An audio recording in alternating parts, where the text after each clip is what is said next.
اس کا پورا نظام درہم برہم ہو جاتا ہے۔ انہوں نے کہا کہ سیاستدانوں اور سٹیک ہولڈرز درگزر کا رویہ اپنائیں اور اتحاد کا مظاہرہ کریں۔ ابھی پاکستان کے لیے راستے کھلے ہیں۔ اب سیاستدانوں کی بات تو سمجھ آ گئی کہ وہ عمران خان کی بات کر رہے ہیں، ان کے مخالفین کی بات کر رہے ہیں۔ یہ سٹیک ہولڈرز سے کیا مراد ہے؟ سٹیک ہولڈرز سے مراد تو پاکستان میں اسٹیبلشمنٹ ہے یا پھر عدلیہ کی وہ بات کر رہے ہیں۔ اور اسٹیبلشمنٹ کی جہاں تک بات ہے تو صدر عارف علوی فوج کے سپریم کمانڈر بھی ہیں۔ اس سے آپ کو اندازہ ہوگا کہ یہ کتنا امپورٹنٹ اور معنی خیز عمران خان کو لے کے ان کا خطاب یا ان کی گفتگو ہے۔ ناظرین اکرام، اگلی بات میں آپ کو بتا دیتا ہوں کہ پریشانی کیا ہے۔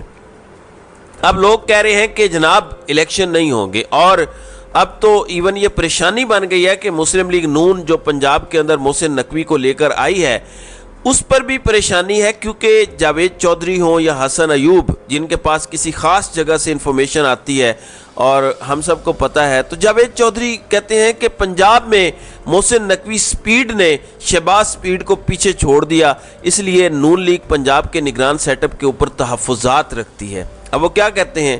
اعزاز سید کہتے ہیں کہ الیکشن وقت پر نہیں ہوں گے، اور اگر انوار الحق کاکڑ نے ڈیلیور کر دیا پھر تو الیکشن بالکل نہیں ہوں گے۔ اب اس وقت مسلم لیگ نون کی کیا اسٹریٹجی ہے؟ وہ کسی نے ایک لطیفہ سنایا تھا ایک پروگرام میں، وہ کہتے ہیں کہ کوئی بادشاہ تھا، جب وہ مرنے لگا تو اس نے اقتدار اپنے بیٹے کے حوالے کیا اور کہا کہ اب جب میں جا رہا ہوں اور اقتدار تمہیں دے رہا ہوں تو کوئی ایسا کام کرنا جس سے لوگ مجھے اچھے الفاظ میں یاد رکھے۔ اس نے کہا ٹھیک ہے۔ اب اس کا والد جتنا ظلم کرتا تھا اس سے ڈبل ظلم وہ بیٹا کرنے لگ گیا، تو لوگ اس کے والد کو یاد کرنے لگ گئے اور کہنے لگے کہ یار وہ بڑا اچھا تھا، اس سے کم تو ظلم کرتا تھا۔ تو ان کا اب خیال کیا ہے؟ خیال یہ ہے کہ انوار الحق کاکڑ اتنی گڑبڑ کریں، اتنی بیڈ گورننس کریں، اتنا گند پھیلائیں کہ لوگ کہیں کہ شہباز شریف بڑا ہی اچھا تھا۔ یہ ممکن نہیں ہے۔ لوگوں کو پتہ ہے کہ شہباز شریف نے چلتی پھرتی حکومت گرائی اور یہ سارے کا سارا قوم کے ساتھ کیا۔ اب آتے ہیں اس بات پر کہ پاکستان تحریک انصاف کی جو جھنڈا مہم ہے اور انٹیلیجنس ایجنسیوں کی جو رپورٹ ہے، میں وہ آپ کو بتا دیتا ہوں۔ پاکستان تحریک انصاف نے یہ کہا تھا کہ ہم 14 اگست جوش و خروش کے ساتھ منائیں گے، اور وہ منا بھی رہے ہیں۔ یہ تو نہیں انہوں نے کہا تھا کہ اللہ معاف کرے پاکستان کا جھنڈا ہم نہیں لہرائیں گے یا کچھ اور کریں گے۔ پاکستان کا جھنڈا تو سب سے پہلے ہے۔ عمران خان ایون جب اپنے لانگ مارچ پر نکلتے ہیں تو وہ پاکستان کا جھنڈا لہراتے ہیں۔ رات کو پاکستان تحریک انصاف کے لوگوں نے تمام ملک کے تمام شہروں میں، یعنی لاہور کے اندر، اسلام آباد کے اندر، کراچی کے اندر، باقی تمام جگہوں پر پاکستان تحریک انصاف کی جھنڈا مہم جو ہے وہ کامیاب ہوئی۔ کامیاب سے مراد یہ ہے کہ خوف کے باوجود جب لوگوں کو پتہ ہو کہ ان کو گرفتار کر لیا جائے گا، اور پولیس کو یہ حکم تھا کہ پاکستان تحریک انصاف کا جھنڈا نظر نہیں آنا چاہیے، لیکن انفارمیشن کا دور ہے، ویژول سامنے آ گئے، تصاویر سامنے آ گئیں، ویڈیوز سامنے آ گئیں۔ پورے ملک میں لوگ کیا کرتے رہے، میں آپ کو احوال بتاتا ہوں۔ پچھلی ویڈیو میں تفصیل کے ساتھ ویڈیوز کے ساتھ آپ اس ٹاپک پہ اوپر ایک ویڈیو بنا چکا ہوں اور بات کر چکا ہوں۔ لوگ نکلتے تھے، جھنڈا پکڑتے تھے، تصویریں بناتے تھے، ویڈیوز بناتے تھے، اور اس کے بعد جب انہیں لگتا تھا کہ پولیس آ گئی ہے تو وہ بڑے سکون کے ساتھ جھنڈا لپیٹ لیتے تھے۔ جب پولیس گزرتی تھی وہ پھر دوبارہ اٹھا لیتے تھے۔ تو خوف کی جس طرح فضا قائم کی گئی ہے، جس طرح سے یزیدی ٹولہ ملک کے آزاد شہریوں کو اپنے آقاؤں کی ایما پر غلام بنانے پر تلا ہوا ہے، اور یہ عنصر سوسائٹی میں بہت زیادہ پایا جاتا ہے۔ جس طرح رات کو ایک فیملی لاہور کے اندر پولیس والوں سے کہہ رہی تھی کہ اگر آپ کے ساتھ کچھ غلط ہو تو آپ کیا کرتے ہیں؟ آپ اپنے افسران کو درخواست دیتے ہیں، کوئی اپلیکیشن دیتے ہیں، کچھ تو کرتے ہیں۔ تو جب ہم سمجھ رہے ہیں کچھ غلط ہو رہا ہے تو کیا ہمیں اتنا بھی حق نہیں کہ ہمیں احتجاج نہ کرنے دیا جائے؟ چلیں احتجاج کو تو چھوڑ دیتے ہیں، 14 اگست جشن کا دن ہے، تو کیا بطور پاکستانی میں اپنی مرضی سے اپنے وطن کی آزادی کا جشن بھی نہیں منا سکتا؟ کیا یہ یزیدی ٹولہ دفعہ 144 نافذ کر کے آزادی منانے سے بھی اب ہمیں روکے گا، جو ہمیں قائد اعظم محمد علی جناح رحمۃ اللہ علیہ کے ذریعے سے نصیب ہوئی؟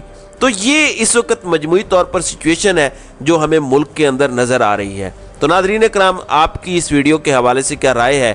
آپ اپنی رائے کا اظہار کامنٹ سیکشن میں ضرور کیجیے گا۔